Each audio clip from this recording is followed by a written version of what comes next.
Delegates from close to 200 nations have descended on Baku, the capital of Azerbaijan, for climate talks at COP29, the UN Climate Summit.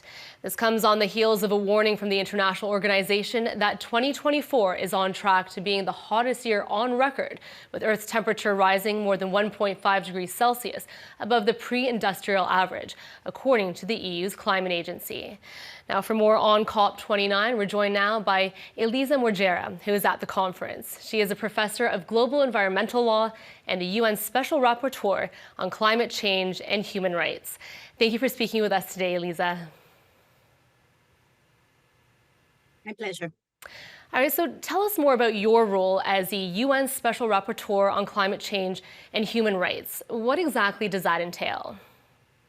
So I'm an independent expert clarifying the legal obligations of states and also the responsibility of business to protect human rights in the context of climate change.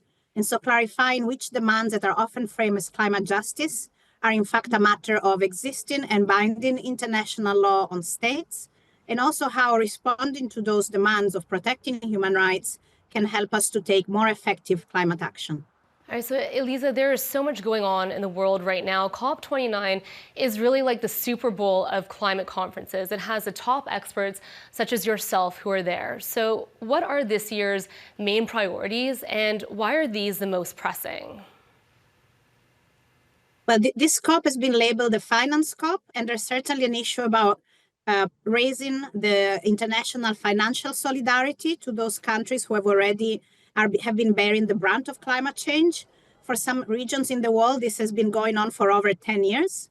But in fact, in the last 1 to 2 years, every country in the world has been experiencing extreme climate events. So it's really important that with that awareness now that's truly global, we raise the amount of international finance that can support every country, and particularly those countries who are least responsible for climate change and who are bearing the brunt of climate change impacts, to be able to respond. And that is where the international finance is coming in. Elisa, the leaders of China and the United States, the world's largest polluters and strongest economies, aren't actually at the conference. Neither are the heads of state of Indonesia and India. So these are the four most populous countries in the entire world. How can COP29 be effective, and how can we find solutions if some of the biggest players aren't properly showing up at the table? While it is helpful to have heads of state at the table, we don't necessarily need them to be here, as long as we have representatives of all countries, and particularly the largest emitter countries, who have the power to bind their states to more ambitious climate action. And clearly we need much more effective climate mitigation action for protecting everyone's human right to a healthy environment and really our survival on this planet. Now, the issues that we have struggled across the world, but particularly from largest emitters, to really commit to the level of mitigation efforts that we need. The science is very clear. We're very far away from the minimum level of action that can prevent what they call climate chaos.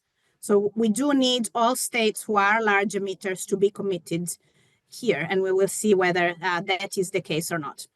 And has there been any progress made since last year's summit? Have any agreements been honored?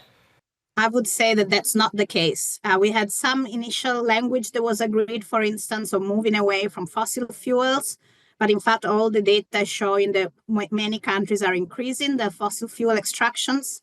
There's been commitment around reducing and in fact eliminating subsidies to fossil fuel industries, and that is also not the case. And this is one of the big issues underlying the question of finance. There is significant amounts of money available, but they're still going into the causes of climate change as opposed to the solutions. And we're not seeing any other meaningful action that could contribute to effective mitigation. So unfortunately, there's a lot of attention also to what civil society and increasingly international human rights law experts are calling false solutions on ineffective approaches to climate change. So Elisa, how do we keep countries accountable in all of this?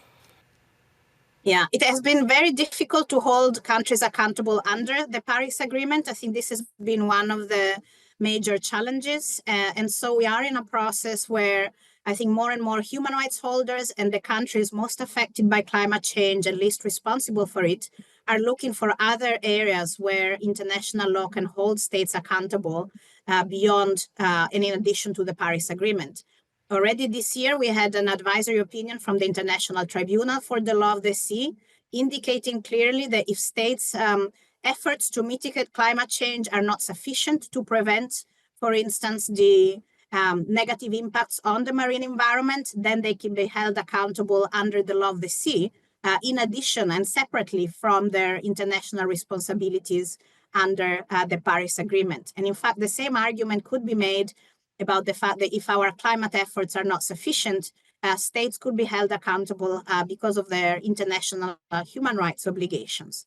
And so we're waiting now for another advisory opinion from the International Court of Justice to clarify state obligations more broadly in terms of reducing climate change and also what the implications, what the legal consequences are if they are not taking efficient climate action. So we're clearly, the international community is looking for other instruments and avenues internationally to hold states accountable. All right, still a lot of work to do then. Elisa, thank you so much for joining us today. We hope that you get a lot out of this conference, this COP29 Climate Summit in Azerbaijan. That is Elisa Morgera, a professor of global environmental law and the UN Special Rapporteur on climate change and human rights.